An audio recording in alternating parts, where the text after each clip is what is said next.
Hello everyone, welcome back my YouTube channel. Student, today in this video I will talk to you about the chapter of My Heaven. Students, ऐसे आपसे पूछा जाएगा। आज इस video में मैं आप सभी के लिए सेंट्रल आइडिया लेकर आ चुका हूँ माई हेवन का, जिसे हिंदी में बोलते हैं मेरा स्वर्ग। मैंने character of A happy life poem और एलिमेंट पोएम का central idea and Hindi translation करा दी है। अगर आपने उन वीडियोस को नहीं देखा है तो डिस्क्रिप्शन बॉक्स में लिंक है, आप वहाँ से देख सकते हैं। तो स्टार्ट करता हूँ इस वीडियो को। Give the central idea of one of the following poems. नीचे दी गई कविताओं में से एक कविता का सेंट्रल आइडिया दीजिए, जो 7 मार्क्स में पूछा जाएगा। अगर आप अच्छी तरीके से लिखते हैं तो 7 मार्क्स कंप्लीट कर सकते हैं।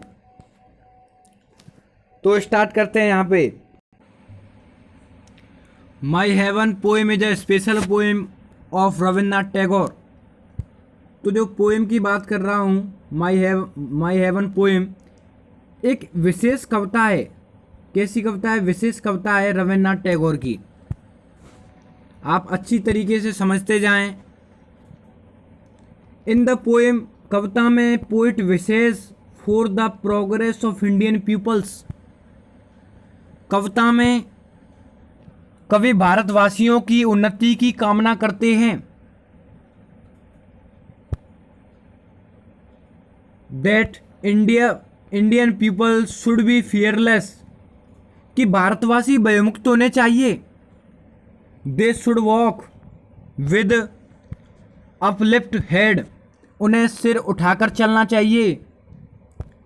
There knowledge should be free, उनके ज्ञान पर प्रतिबंध नहीं होना चाहिए, अर्थात उनके ज्ञान पर कोई रोक नहीं होनी चाहिए। उनके ज्ञान पर कोई रोक नहीं होनी चाहिए, प्रतिबंध नहीं होना चाहिए। They should not quarrel in small talks in each other, उन्हें छोटी छोटी बातों में आपस में नहीं झगड़ना चाहिए। उन्हें शुड नॉट क्वेरल, झगड़ना नहीं चाहिए। इन स्मॉल टॉक्स, छोटी छोटी बातों में, इन ईच अदर, आपस में। They should always speak truth, उन्हें हमेशा सत्य बोलना चाहिए। रविन्द्रनाथ टैगोर जी कहते हैं कि मेरे देश के भारतवासी, मेरे भारत देश के लोग भयमुक्त होने चाहिए। वे उन्नति की, अपने भारतवासियों के लोगों के प्रति उन्नति की कामना करते हैं। वो कहते हैं कि भारतवासी भयमुक्त होने चाहिए, उन्हें सिर उठाकर चलना चाहिए,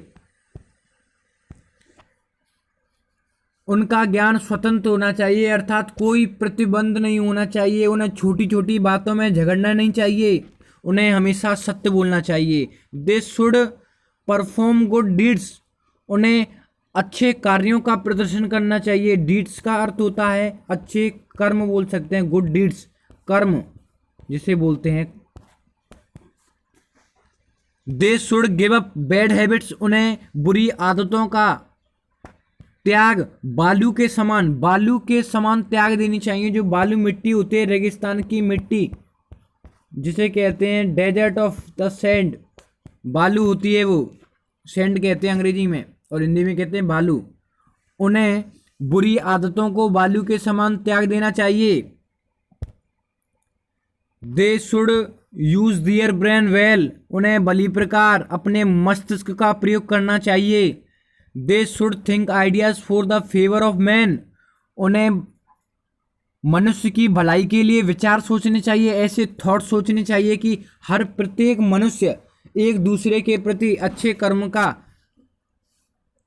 अनुसंधान कर सके।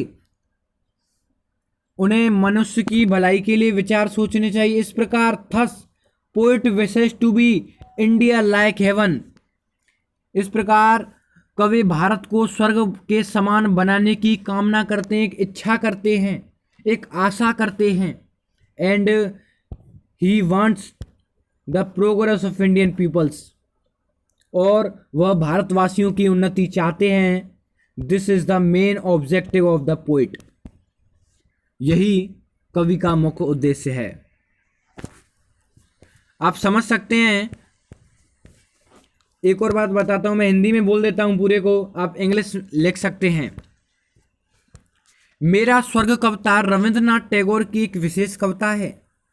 कविता में कवि भारतवासियों की उन्नति की कामना करते हैं कि भारतवासी भयमुक्त होने चाहिए, उन्हें सिर उठाकर चलना चाहिए, उनके ज्ञान पर प्रतिबंध नहीं होना चाहिए, उन्हें छोटी छोटी बातों में आपस में नहीं झगड़ना चाहिए, उन्हें हमेशा सत्य बोलना चाहिए, उन्हें अच्छे कार्यों का प्रदर्शन करना चाहिए, उन्हें बालू के समान बुरी आदतों को त्याग देना चाहिए, उन्हें भली प्रकार अपने मस्तिष्क का प्रयोग करना चाहिए, उन्हें मनुष्य की भलाई के लिए विचार सोचने चाहिए। इस प्रकार कवि भारत को स्वर्ग के समान बनाने की कामना करते हैं और वह भारतवासियों की उन्नति चाहते हैं। यही कवि का मुख्य उद्देश्य है। स्टूडेंट्स, अगर आपको वीडियो पसंद आई हो तो वीडियो को लाइक करें और चैनल को सब्सक्राइब करें और बेल आइकन को प्रेस करना ना भूलें, जिससे कि मेरी वीडियोज़ की नोटिफिकेशन आप पर सबसे पहले पहुंचे। Thank you watching my video.